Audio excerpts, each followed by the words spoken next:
Այս անգամ պատրաստում ենք ձվով և լոլիկով անչափահեղ ուտեստ։ Այս տարբերակով շատ համեղ է ստացվում այս ուտեստը և շատ գեղեցիկ է մատուցման համար։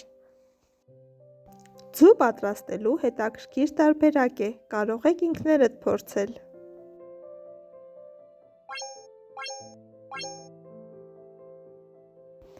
Անհրաժեշտ է լոլիկները լավ լվանալ հոսող ջրի տակ,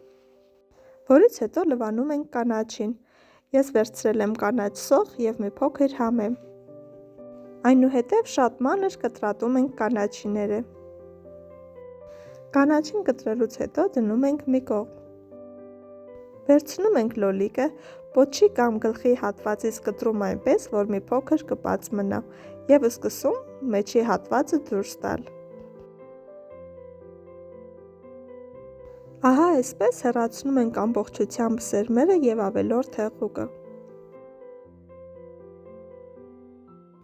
որից հետո սկսում ենք լցոնել։ Դնում ենք մի փոքր կարագ, այնուհետև մի փոքր կանաչի, համեմում ենք աղով, որից հետո կոտրում ենք 1 ձու, այնուհետև պղպեղ, շատ մանր շերտերի ենք բաժանում մի քանի շերտ,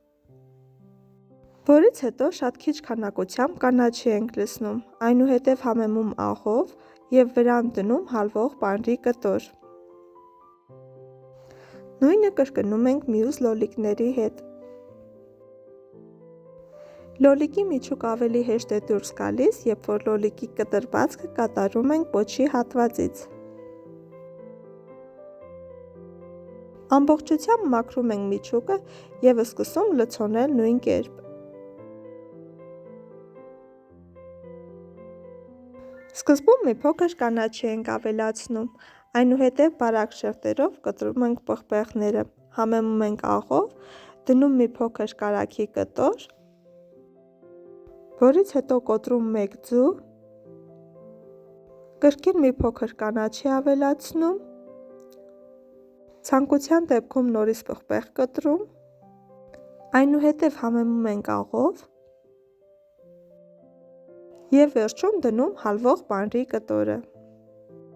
Լոլիկի պոչի հատվածով ծածկում ենք, այնուհետև դնում ջեռոցի համար նախատեսված տապակի մեջ և դնում ջեռոցը 15-ից 20 րոպե 250 աստիճանի տակ։ Եվ վերջ, պատրաստ է այսքան հետաքրքիր, անչափահեղ և շատ գեղեցիկ մեր ուտեստը։ Եթե հավանեցիք պատրաստման այս տարբերակը, բաժանորդագրվեք իմ ալիքին, տարածեք և լայքեք այն։